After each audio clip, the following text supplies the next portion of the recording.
Oh, Your Honor, I don't have screenshots. You will not interrupt, ever. I let you go on and on. I told you what I'm trying to focus on here. Keep trying it, Mr. Vincent. You're gonna run into trouble with me real fast. That's a wrong answer. I'll deal with this in a minute, because right now I'm furious, Mr. Vincent, that you would represent that client defendant's remanded.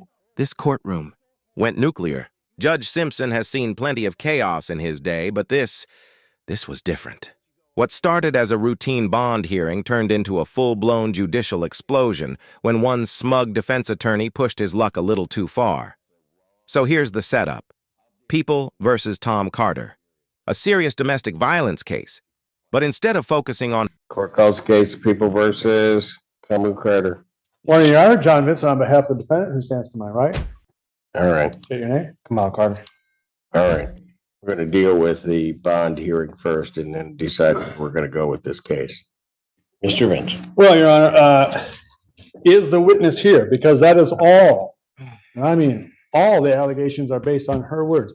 There's been no police contact, no video, no third-party witness, no DNA, no fingerprints, no police contact with my defendant here. So he wants a hearing on this bond violation? None of these phone numbers connect to his account. He absolutely denies the allegations in here.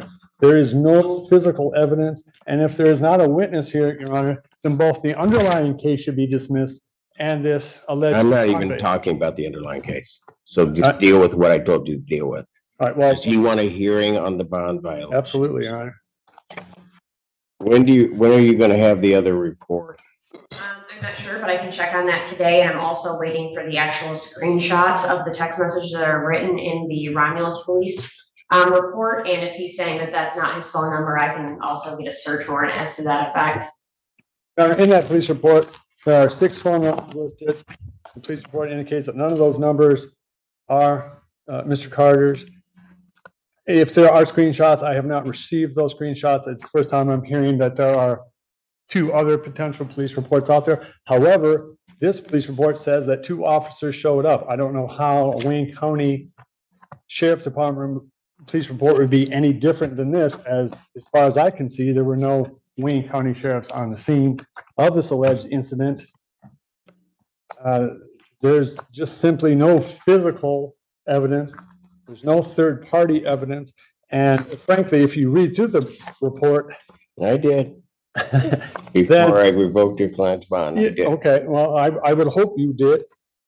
When you start to read through it, the allegations in there, either it's a lie or he's the luckiest guy on the planet, because I would think that the Romulus PD would be able to get over there in the length of time that all of this stuff is alleged to have happened and find a purple Taurus. She says at 1 p.m. He began to call her, and it somehow got into an apartment, beat on the door of the apartment, left the apartment, started yelling through the window, and generated somehow, all while outside, 6 other phone calls from 6 different numbers, none of which line up to the defendant.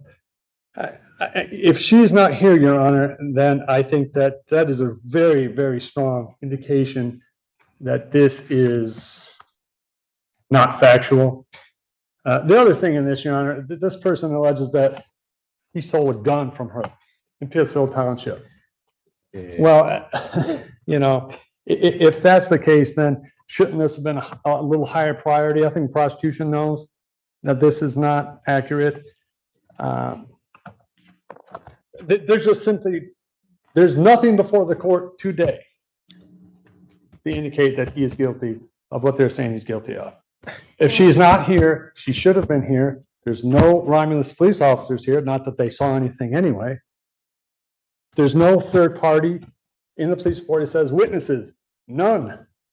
Wait a minute. He's broke into this apartment complex, banging on the door, goes outside, supposedly shouting the N-word. Don't you think somebody would have witnessed that, especially at 2 p.m.? Without a witness, without some shred of physical evidence, there's nothing. This is just the allegations of someone who did not bother, apparently, to show up to court, both for this and presumably for the underlying charge. His client's mountain of trouble, this attorney, Mr. Vincent, walks in with an attitude like he owns the courtroom. From the start, you can almost feel the tension. Judge Simpson is trying to keep things on track, but every time Vincent opens his mouth, you can hear that sharp edge of arrogance cutting through. The defense jumps in first, arguing there's no witness, no evidence, no fingerprints. Basically, nothing to back up the charges. He's smooth, confident, talking like he's about to win the case right then and there. And on paper, sure, it sounds convincing. But it's what he's not saying that's about to light this place up. See, while he's busy lecturing the court about missing evidence, he conveniently skips over the fact that his client, Mr. Carter, never turned himself. First thing, this defendant is on bond awaiting this final settlement conference where he's charged with domestic violence. He's also on bond awaiting pretrial where he's charged with child abuse fourth. He's also on bond waiting a probable cause conference where he's charged with resisting and obstructing a police officer and fleeing third degree. Mr. Vincent claims that he knew nothing about screenshots. Well, I just said on the record I don't have them. I'm awaiting them. But they are in the Romulus police report. They say that they do have screenshots, so maybe he didn't read that report. Also, Oh, Your Honor, I don't have screenshots. You will not interrupt, ever. I let you go on and on. I told you what I'm trying to focus on here. Keep trying it, Mr. Vincent. You're going to run into trouble with me real fast. Ms. Kirby, you may continue. thank you. I also explained in my motion that the Romulus police report is different than the two other contacts that this victim had with the sheriff's department. I've included those police numbers. Those are also in the motion. So I'm not sure what he means on, I have no idea why the sheriff's department and Romulus were here. No, it's completely different. And I don't have the accusations in those. I'm awaiting to get those, given that they're not in our county, and I followed the process to get those. Also, this is, if we're having a bond violation hearing, I would just remind the defense counsel that it's not beyond a reasonable doubt for a bond violation. So I would ask the court to take what it has in front of it, including the Romulus PD report, and either adjourn so I can get the other police reports, and so I can get the actual screenshots and possibly a search warrant for this. And I would ask for the defendant's bond to be revoked and he to be remanded. Given the seriousness of this case and the seriousness of his other two cases, I do believe he's not only a threat to the victim, but to the safety of the community and also children. He seems to find it funny as his defense attorney speaks, which also tells me that he does not take this as serious at all, which also concerns me. As for the complaining witness not being present, I did not know that he was going to be here. I thought he was still out since he had not turned himself in, and his attorney was well aware that he had a warrant out, no bond. So she is not present. Last time I spoke to her, she was in fear for her life. She said she would continue to answer the phone, but she has been placed in a different place that I know of the location that she does not want me to share out loud. I have no problem sharing that with the court, but she is not present. And regardless if she was present or not, I can still proceed based on forfeiture by wrongdoing with the interference that the defendant has committed himself through these other police reports. And I was going to ask for time to get those anyway so that I could present those at trial. So regardless if she is here or not, and just for the record, the court rule does not actually say I have to have a witness present. It actually says I have to say if I can proceed or not, which is what I'm doing. Thank you. Anything else, Mr. Benson? And if hearsay allegations, someone's not here. This all happened in the last 48 hours, 72 hours. Two things is not here, but if I look at what's in here, first of all, you're mixing two things, because certainly they can proceed by hearsay as regards to bond violation, so that maybe we can clear that part up, because so they don't need her here for that.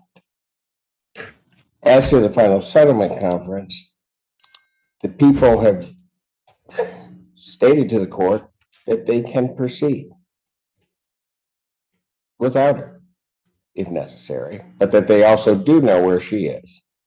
I don't know how they could possibly proceed when there is not a That's stitch. not your issue. They've made the representation to the court. Okay, and I'm making a representation to the court that when you read the police report, which you have, I read it. then you know that there is only her allegation. At least for what I have in front of me and what you have in front of you. And he is here. He's availed himself to the court every time that I've had anything to do with him. Why He's not didn't he letting- turn himself in between the time I revoked his bond and today? In when he was supposed to. The judge personally ordered him to do that. Not a suggestion, not a maybe later. A direct, crystal clear order. And that's where the prosecutor steps in, calm, composed, and holding receipts. She starts laying out the facts like a surgeon. Carter's already facing multiple cases: domestic violence, child abuse, resisting police. And now, a bond violation on top of it. She tells the judge the police have screenshots, witness statements, and that the victim is in hiding because she fears for her life. And then she drops the line that changes the entire tone of the hearing. Your Honor, the defense was aware of the warrant. They just didn't tell their client to turn himself in. Because you, as an officer of the court, should have instructed your client to do that the court had revoked his bond. So I want an answer to that question. Yeah, I mean, we were going to be here today. That's not an answer to my question. Mr. Allen, According to what the defendant just told his attorney is that he told him to just show up today and not turn himself in. That's correct, Your Honor. I mean, and that if. Oh, put me in handcuffs, man. that's a wrong answer. I'm Way the wrong answer. I'm sorry, man. Actually, I'll deal with this in a minute, because right now I'm furious, Mr. Vincent, that you would represent that client. Defendant remanded. Take you. Court's gonna stand in recess. Court calls the case of the people versus Cameron Carter. Recall. It was going to have to control. Now, Vincent, on behalf of the defendant. Yeah, there was absolutely a mix-up. And as much as my understanding was that he had spoken to the court and they did not tell him to come in, and I should have come in. Yeah, it's absolutely a mistake on my part. Well, it's not only a mistake, it's a sanctionable offense, and I think you ought to know that. To willfully tell a client, or even to intimate to a client, that they should in some way disobey a court order. In no way, shape, or form, Your Honor, did I meant to have that effect happen.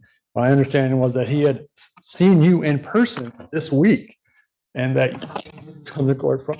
I would never, and I think you know that about me, I would never have anyone try to knowingly or disobey an order. I would never knowingly disobey any of your bond conditions or orders. He is, I mean, I don't know, Your Honor, this is a horrible mistake, and I'll fall on my sword for it, but it is a misunderstanding. It's not any, in no way, shape, or form was I trying to get him to avoid justice, and he certainly is trying to avoid justice on this, Your Honor. I understand that these charges and allegations are serious. I mean, all I can say, Your Honor, is that my understanding was that he had spoken to the court this week and that he was free to come here Friday. We clearly had, at no point did I ever advise Mr. Carter to do anything else other than follow the law. And must have told him that a dozen times, something that every time I've talked to him, do not violate your bond, don't violate your bond, show up Friday. That's when we have a court date. My understanding was that was the understanding.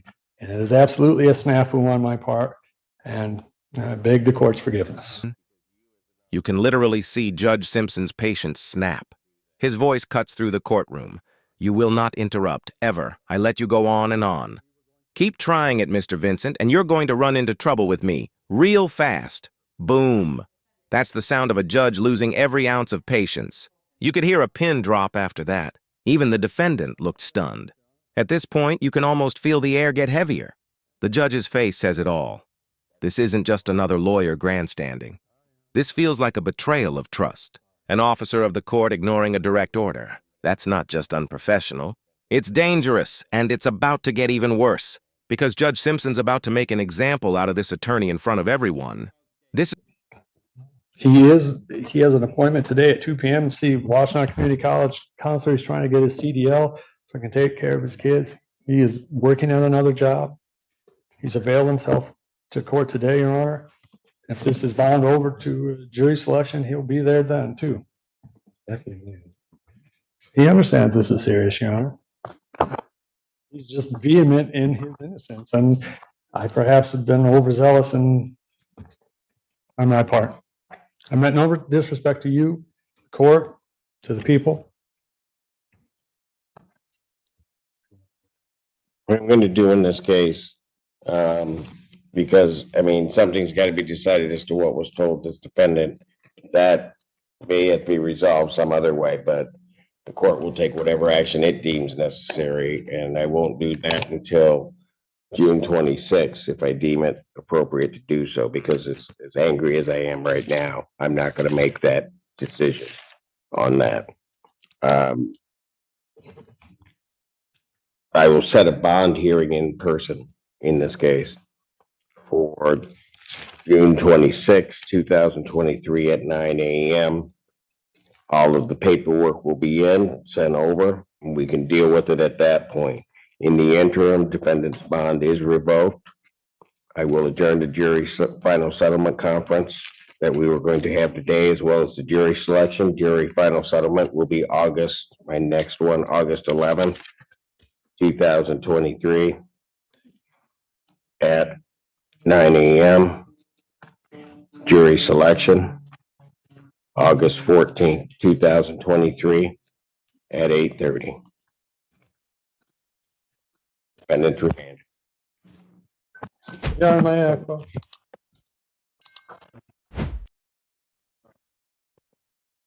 I don't think you want to do that right now.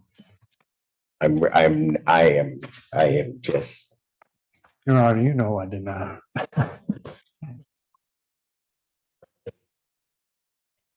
This is the moment where everything just detonates. The prosecutor finishes her argument, and you can feel the tension hit a boiling point. Judge Simpson turns slowly toward the defense, his voice measured but cold. You, as an officer of the court, should have instructed your client to turn himself in. The court revoked his bond. I want an answer to that question. And that's when the truth comes out. In the worst possible way. The defendant blurts out that his attorney told him not to turn himself in. Just to show up today, that's it. That's the match that hits the powder keg. Judge Simpson freezes for half a second, then just erupts. That's a wrong answer. I mean, way the wrong answer. Put me in handcuffs? I'll deal with this in a minute. Because right now, I am furious, Mr. Vincent, that you would represent that client this way. You can practically hear the air leave the courtroom. Everyone goes silent. Judge Simpson storms off for a recess, and when he returns, the tone is different. You can tell he's still angry, but now it's that dangerous kind of calm, the kind where you know someone's about to be professionally vaporized. Vincent starts backpedaling hard. He's stammering, sweating, saying it was all a mix-up, that he thought his client had already spoken to the court. He insists it was a misunderstanding, but Simpson's not buying it. Not even close. It's not only a mistake, it's a sanctionable offense. To willfully tell a client, or even hint, that they can disobey a court order is unacceptable. That line right there, sanctionable offense, that's code for your career is now. Hanging by a thread, the attorney's trying everything to repair the damage. You can almost feel him sinking into the floor. His voice shakes as he says, "Your Honor, I would never knowingly do that." I misunderstood. It's a horrible mistake, and I'll fall on my sword for it. It's rough to watch. Even the judge pauses for a moment, probably deciding if this guy deserves to keep his bar license or not. Vincent scrambles to humanize his client, talking about how he's trying to get his CDL license. Working jobs, taking care of kids, basically painting him as a reformed man who just messed up. But at this point, the damage is already done. The judge's tone stays cold, deliberate. He finally ends it with, "Something's got to be decided as to what was told to this defendant. The court will take whatever action it deems necessary. But as angry as I am right now, I won't make that decision today. You can see the exhaustion on Judge Simpson's face. He schedules a new bond hearing, revokes the current bond, and pushes the case to August. And when Vincent tries to speak again, Simpson cuts him off instantly. I don't think you want to do that right now. That's not just a warning, that's a final notice. This right here might be one of the worst attorney screw-ups I've seen in a long time. And honestly, I'm torn. Was this a genuine mistake, or was it a sneaky move that almost worked? Because if it was a misunderstanding, sure, people mess up. But if it was deliberate, that's not just bad lawyering. That's straight-up career suicide, either way. The result's the same. The client's bond is gone, the case is delayed, and an attorney just got publicly scorched in front of the entire courtroom. And let's be real, Judge Simpson handled it better than most judges would have. Some would have dropped sanctions right there on the spot. So the question is, was this bad luck or bad ethics? Because depending on how you answer that, this hearing looks either like an honest blunder or a bold, failed gamble that almost backfired into professional disaster.